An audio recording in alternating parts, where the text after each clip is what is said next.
Have you ever assumed that chanting a mantra alone can cleanse every hidden fault? Do you believe that the path to enlightenment is a straight highway open to anyone who simply follows the surface instructions? Welcome back, dear friends. Today we delve into 20 profound realities about Buddhism that over 90% of people overlook. First, we will uncover why mere ritual without insight leaves the heart starved for true wisdom. Then, we'll explore how genuine practice demands an unflinching gaze into our own conditioned patterns and habitual blind spots. Long ago, in a small village nestled between misty hills, a devout practitioner named Mai spent years rising before dawn to prostrate herself before the temple's golden statue. Each bow, she believed, eroded her past mistakes and drew her closer to liberation. Yet despite her rigorous discipline, Mai found her mind still tangled in jealousy toward her sister, who had inherited the family wealth.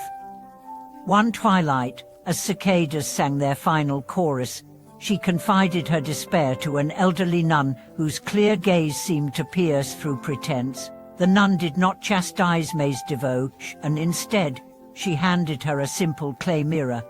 In truth, the nun said, "We often mistake the reflection for reality." She urged Mai to wash the mirror's surface gently, removing every speck of dust with mindful strokes. As Mai worked, she observed her breath, the trembling of her fingers, and the subtle urges to hurry. When the mirror finally shone bright, she peered into it and recognized a familiar face, eyes both longing and fierce. In that moment, she realized that the rituals she performed outwardly were powerless until ritual became inward, a continual washing of her own heart, clearing the dust of unexamined craving and aversion. This first truth, that external forms cannot substitute for inner purity, echoes through all 20 insights. Too often, we cling to symbols, robes, beads, statues, hoping they will carry us across the ocean of suffering. Yet without cultivating clarity and compassion within, symbols become hollow echoes. True practice demands engaging the full spectrum of our experience. Fear, pride, lust, envy, joy, love, everything becomes the altar on which we transform delusion into awakening. Next, we discover that the law of impermanence is not simply a teaching to memorize, but a living pulse in every heartbeat. In another hamlet, a youth named Arun studied the finest commentaries on impermanence, quoting passages with eloquence. Yet when his closest friend died unexpectedly, Arun collapsed in grief. Unable to rest until the pain subsided, a wandering sage arrived and sat with Arun under a banyan tree, inviting him to feel the tree's bark, solid yet ever-shedding fragments in the breeze. As Arun traced the rough grooves, tears and insight mingled, he saw impermanence not as abstract doctrine, but as the very breath through which life unfolds and dissolves. From then on, Arun carried impermanence in his pocket like a precious seed, letting every loss remind him to cherish the fragile beauty of each passing moment. Throughout these 20 truths, we encounter stories like these: a merchant who learns that generosity flows from an open heart rather than a full purse, a scholar who discovers that wisdom arises when silence becomes his closest companion, and a warrior who unearths compassion after witnessing the suffering behind every blade of grass trampled in war. Each narrative reveals a facet most practitioners overlook, that Buddhism is not a refuge from life's storms, but the art of dancing in the rain with an unshakable center. As you immerse yourself in today's exploration, allow these stories to seep into your bones. Notice where you rely on outer forms for inner peace, where you intellectualize rather than inhabit the teachings, where you cling to hope or resist fear. In the chapters that follow, we will unfold each of the 20 truths in vivid detail, drawing from ancient masters, modern seekers, and your own lived experience to illuminate the path from surface practice to radiant embodiment. In the flicker of dawn's first light, we meet the third truth, that mindfulness is not a single practice confined to meditation cushions, but the art of full engagement with every moment. A gardener named Sora once discovered this when she noticed a solitary lotus bud trembling in the pond's chill. Rather than plucking it to admire later, she knelt beside the water, observing the bud's subtle pulse as petals unfurled at their own pace. In that silent vigil, she felt a profound shift. Time itself softened, and each breath became a bridge between her inner world and the living tapestry that surrounded her. From then on, whether washing dishes or listening to a friend's troubles, she carried that same tender presence, transforming chores and conversations into gateways of awakening. Truth 4 unveils that compassion must extend beyond kindness to others, into kindness toward oneself. In a bustling city clinic, Drive the Lies tirelessly treated every wound and illness, yet he recoiled from his own moments of weakness, late nights of self-doubt, mornings when grief weighed too heavily for words. One afternoon, overwhelmed, he slipped into a quiet room and placed a hand over his heart. "May I be gentle with myself," he whispered, like a patient friend. In naming his own pain with compassion, she found a wellspring of empathy to draw from in every patient's eyes.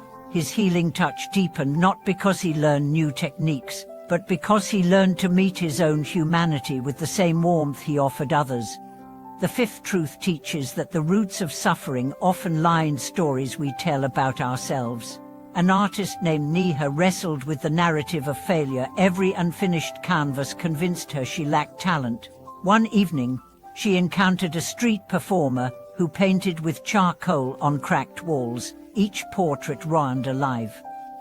Observing him, Neha realized that art need not be perfect to convey truth. She began to treat her own work as a conversation rather than a verdict, letting each stroke speak its own story without her harsh commentary. With this shift, her creativity blossomed, and she learned that the only failure lies in refusing to start again. Truth 6 reminds us that equanimity grows not from indifference, but from wholehearted engagement without clinging. In the arid plains of a remote monastery, a novice named Okio practiced loving kindness toward every living being, until a venomous snake slithered into his cell one night. Instinct urged him to flee, yet he remembered his meditation teacher's counsel: true compassion meets danger as fear meets love. With steady breath, Okio guided the serpent gently back outside, conscious of its instinctual terror as well as his own. In that precarious moment, he discerned that compassion broadens our capacity to hold multiple truths: joy and sorrow, safety and risk simultaneously, without collapse. Seventh, we learn that community awakens personal transformation. A solitary practitioner may kindle a spark, but flames catch fire when hearts gather in shared intention. In a remote village, a circle of seekers met each full moon to share tales of doubt and discovery. One night, an elder confessed he felt lost in the vast ocean of the Dharma. Words felt hollow, practice mechanical. The circle responded not with lectures, but with silence, offering their mere presence. In that spacious hush, he heard the unspoken thread connecting their struggles and joys, and realized that his aloneness was an illusion. From then on, he carried the circle within him, their collective warmth guiding him through every shadowed valley. As these truths weave together, they form a living tapestry, each thread a story, each story a mirror reflecting your own path. By embodying mindfulness in daily tasks, offering compassion to yourself and others, releasing limiting narratives, cultivating balanced engagement, and leaning into the support of community, you move from surface practice to radiant embodiment. The remaining truths await your discovery: the alchemy of gratitude in adversity, the freedom in radical honesty, the wisdom hidden within uncertainty, and many more insights that will unfurl like petals under your attentive gaze. May these reflections inspire you to explore each truth in your own life's laboratory. Notice how rituals transform into living inquiry, how compassion heals the deepest wounds, how community shines as a beacon in times of doubt. Keep walking the path, moment by moment, breath by breath, open to the surprises that arise when you let wisdom be your guide. Thank you for watching this video.